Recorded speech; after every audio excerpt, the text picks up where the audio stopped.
नमस्कार दोस्तों।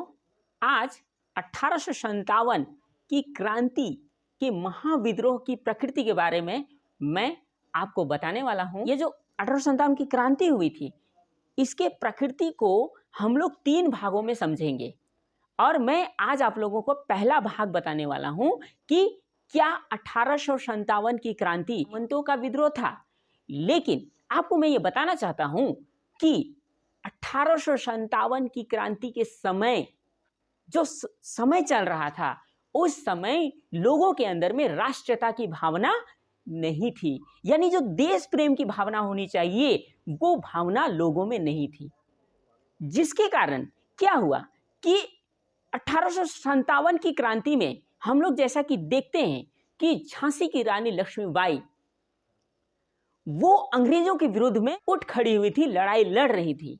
लेकिन लोगों का मानना था कि वो गोद निषेध प्रथा के विरोध में वो लड़ाई कर रही हैं और वो इस लड़ाई के जरिए जो है गोद निषेध प्रथा को हटाना चाहता, ऐसा लोगों का मानना था।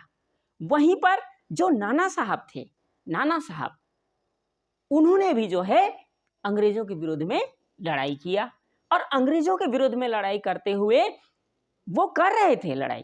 लेकिन वो क्यों कर रहे थे? तो वहां पर लोग ये बोल रहे थे कि नाना साहब तो अपनी पेंशन के लिए लड़ रहे हैं, उनका पेंशन बंद हो गया है तो अपना पेंशन चालू करने के लिए वो अंग्रेजों के विरुद्ध उठ खड़े हुए हैं। वहीं पर बहुत सारे सामंत जो जिनका राज्य, जिनका क्षेत्र, जिनका राज्य जो है छीन चुका था, तो राज्य ही छीन चुका था, क्षेत्र ही छीन चुका था, तो वो अपने राज्य को प्राप्त करने के लिए, अपने क्षेत्र को प्राप्त करने के लिए अंग्रेजों के विरोध में लड़ रहे थे।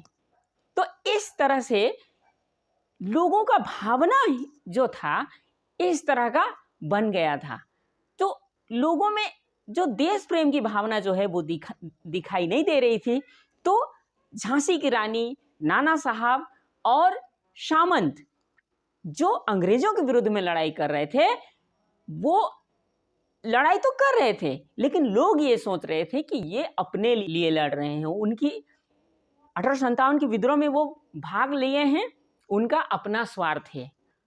क्योंकि देश प्रेम की भावना लोगों में नहीं थी, तो देश प्रेम की भावना लोगों में नहीं थी, जिसके कारण क्या हुआ कि इस विद्रोह में सिर्फ सामंतों का ही, इन राजाओं का ही बोलबाला देखने को मिला। तो आज के भाग से हम लोग क्या जानते हैं? आज के भाग से हम लोग यह समझ रहे हैं कि यह 1857 का क्रांति जो है एक सामंत विद्रोह था। लेकिन इसके अगला भाग में मैं आप लोगों को जो नेक्स्ट क्या यह सैनिक विद्रोह था इसके बारे में बताऊंगा, जिसके बाद आपको आगे का कॉन्सेप्ट समझ में आएगा। तो आज के लिए इतना ही। Thank you so much.